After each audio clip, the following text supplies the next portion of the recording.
Assalamualaikum warahmatullahi wabarakatuh. Alhamdulillahilladzi hadana li hada wa ma kunna linahtadiya laula an hadanallah. Allahumma shalli wa sallim ala sayyidina Muhammad wa ala ali sayyidina Muhammad wa ala alihi wa sahbihi ajmain. Amma ba'du. Yang saya hormati Bapak dosen Nasiruddin SPD MSI selaku pengampu mata kuliah Filsafat Universitas Alma-Ata. Perkenalkan, nama saya Muhammad Husni Marzuk Tamimi, kelas A Prodi Pendidikan Agama Islam. Pertama-tama, marilah kita panjatkan puja dan puji syukur kita kehadirat Allah Subhanahu wa taala yang mana telah memberikan taufik serta hidayahnya kepada kita semua. Untuk kedua kalinya, salawat berserta salam marilah kita haturkan kepada junjungan kita Nabi Agung Muhammad sallallahu alaihi wasallam. Semoga kita kelak diakui sebagai umatnya. Ya, di sini saya akan meresensi buku Filsafat Ilmu untuk mengerjakan tugas ilmu filsafat. Di sini saya akan meresensi filsafat buku yang ditulis oleh DRS Sargio. Sebelum saya meresensi, saya akan membacakan biografi beliau.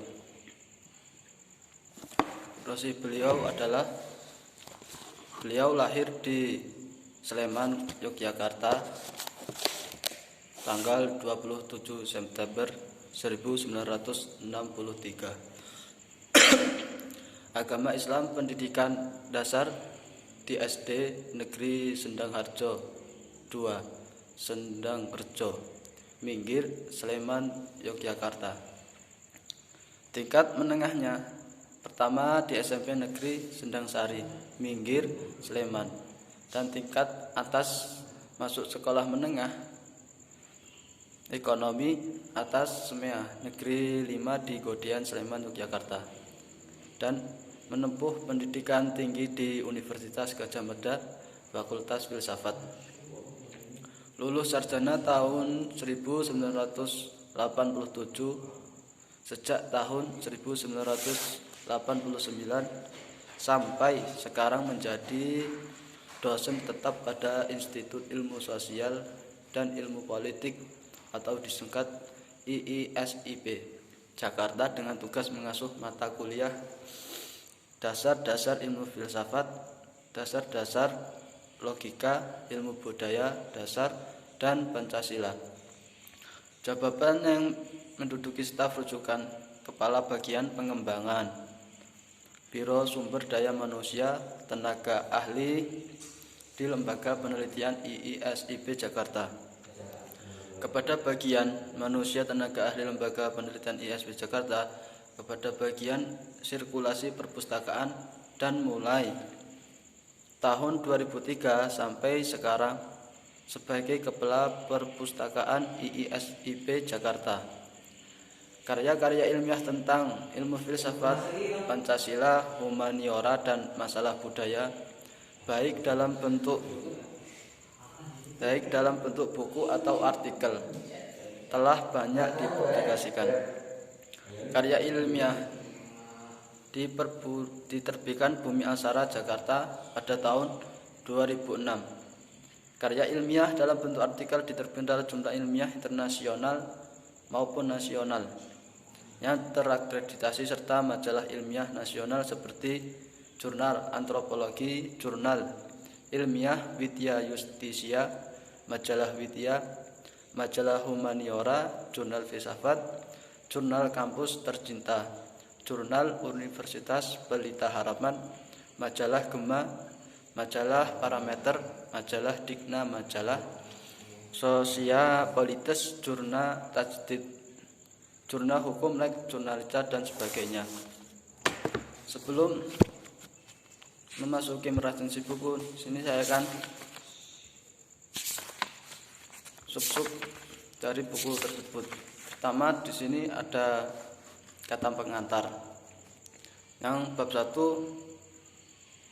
berisi pengantar ilmu filsafat, yang isinya ada pengertian filsafat, objek filsafat, metode filsafat, ciri-ciri filsafat, asal dan peranan filsafat, kegunaan filsafat, dan pembagian cabang-cabang filsafat.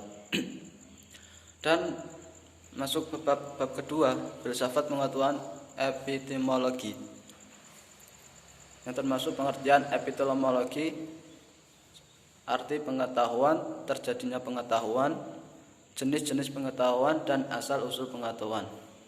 Memasuki bab yang ketiga ada pengertian filsafat ilmu, objek filsafat ilmu, lingkupan filsafat ilmu menurut para filsuf, problema filsafat ilmu, manfaat belajar ilmu.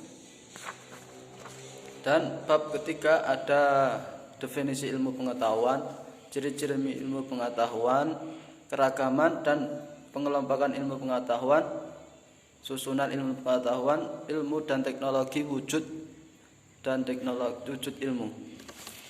Memasuki bab kelima ada pengantar zaman pra-Yunani, zaman Yunani kuno, zaman abad pertengahan, zaman Renaisme, zaman modern, zaman kontemporer abad 20-an dan seterusnya. Dan ada bab ke-6 prinsip-prinsip metodologi. Ada prinsip pengantar, pengertian metodologi, unsur-unsur metodologi, dan beberapa pandangan tentang prinsip metodologi. Bab ke-7 ada pertemuan kebenaran. Ada cara pertemuan kebenaran, definisi kebenaran, jenis-jenis kebenaran, sifat kebenaran, dan teori kebenaran. Bab ke-8 definisi dan penalaran. Lanjut bab ke-9 hubungan dan peranan ilmu terhadap pengembangan kebudayaan.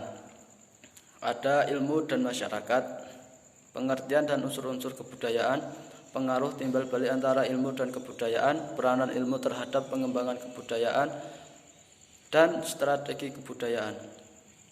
Dan bab ke-10 mencakup pengantar antara etika, moral, norma, dan kesusilaan, problema etika ilmu pengetahuan, ilmu bebas nilai atau tidak bebas nilai, pendekatan ontologis, pendekatan epistemologi, pendekatan aksiologi, dan sikap ilmiah yang harus dimiliki ilmuwan. Dan bab yang terakhir yaitu bab 11 strategi pengembangan ilmu di Indonesia, yang mencakup pengantar, 2 pengertian paradigma, landasan ontologis, epistemologis, aksiologis, dan antropolis Pancasila. Pancasila sebagai paradigma pengembangan ilmu pengetahuan dan teknologi, dan visi ilmu Indonesia. Dan ada daftar pustaka, kemudian biografi penulis. Masuk ke pengantar ilmu filsafat ini.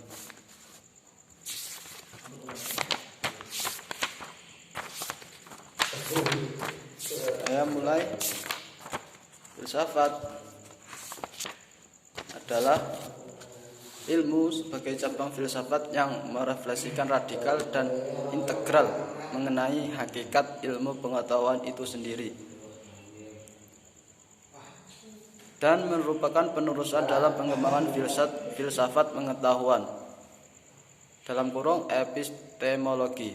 Sebab pengetahuan ilmiah tidak lain adalah higher level dalam perangkat pengetahuan manusia dalam arti umum, sebagai diterapkan dalam kehidupan sehari-hari. Keberadaan buku ini menambah wawasan para pembaca untuk mengenal lebih jauh filsafat pengetahuan dalam kurung epistemologi, dan ruang lingkupnya masalah ilmu pengetahuan meliputi apa itu ilmu pengetahuan, sejarah, prinsip metodologi, penemuan kebenaran, definisi, dan penalaran. Penemuan kebenaran, definisi, dan penalaran mengenai pengembangan ilmu pengetahuan meliputi hubungan dan peranan ilmu terhadap kebudayaan nasional, etika, keilmuan, dan strategi pengembangan ilmu di Indonesia. Dan hakikat ilmu adalah sebab fundamental dan kebenaran universal. Dengan memahami filsafat, dan filsafat ilmu berarti memahami seluk-beluk ilmu yang paling mendasar, sehingga dapat pula dipahami sebagai perspektif ilmu. Nah, sekian itu dari saya meresensi buku Filsafat Ilmu yang dikarang oleh DRS Surajio. Saya akhiri, wassalamualaikum warahmatullahi wabarakatuh.